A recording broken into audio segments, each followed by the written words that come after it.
여러분, 혹시 이런 경험 있으신가요? 중요한 시험이나 발표를 앞두고 배가 살살 아프다든지 스트레스를 받을 때마다 속이 더부룩하고 소화가 안 되는 느낌을 받으신 적이 있을 겁니다.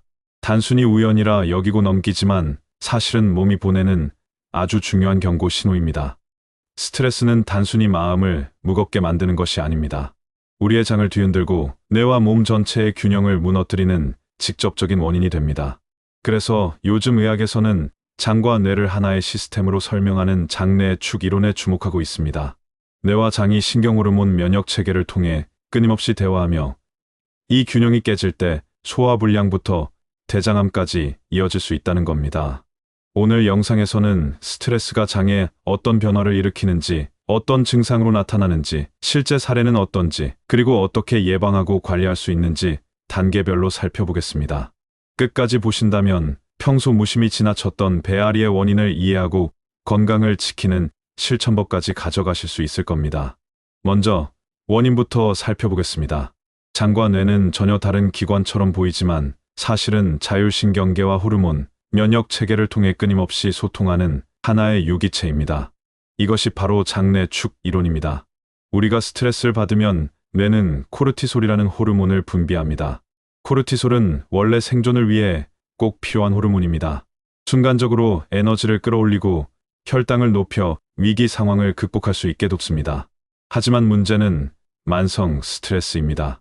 코르티솔이 장기간 과도하게 분비되면 장운동이 비정상적으로 빨라지거나 지나치게 느려져 변비나 설사가 반복됩니다. 또한 장 점막의 투과성이 증가하면서 장벽이 약해지고 장내 독소와 세균이 혈류로 유입됩니다. 이 과정에서 전신 염증 반응이 일어나고 결국 대장암 같은 심각한 질환으로 이어질 수 있습니다. 실제 2012년 대한내과 학회지 논문에서도 과민성 장증후군 환자들의 코르티솔 수치가 비정상적으로 높게 나타났고 자율신경계의 과잉 반응으로 소화기 질환이 악화된다고 보고했습니다.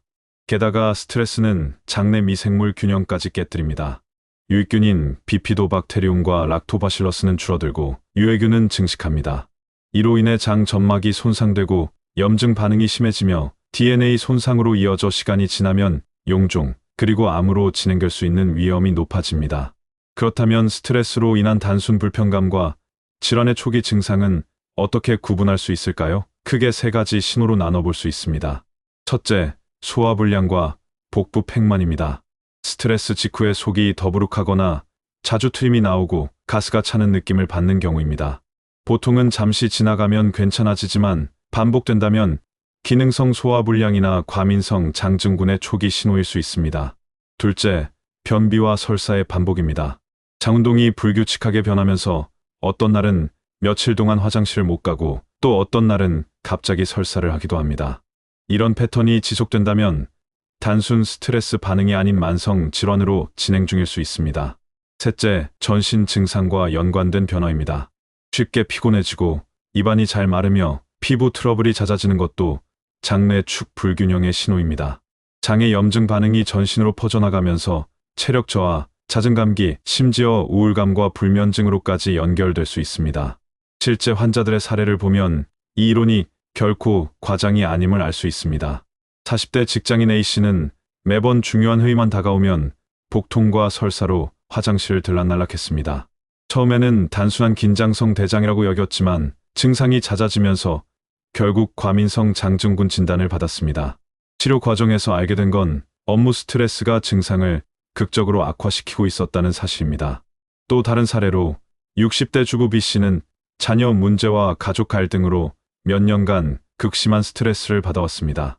어느 순간부터 만성 변비와 복부 팽만이 심해졌고 결국 대장 내시경에서 용종이 발견되었습니다.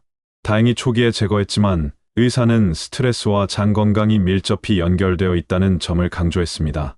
이처럼 스트레스는 단순한 마음의 문제가 아니라 장의 질환을 촉발하거나 악화시키는 핵심 요인입니다. 그렇다면 어떻게 예방하고 관리할 수 있을까요? 여기서 중요한 건 세 가지 원칙입니다.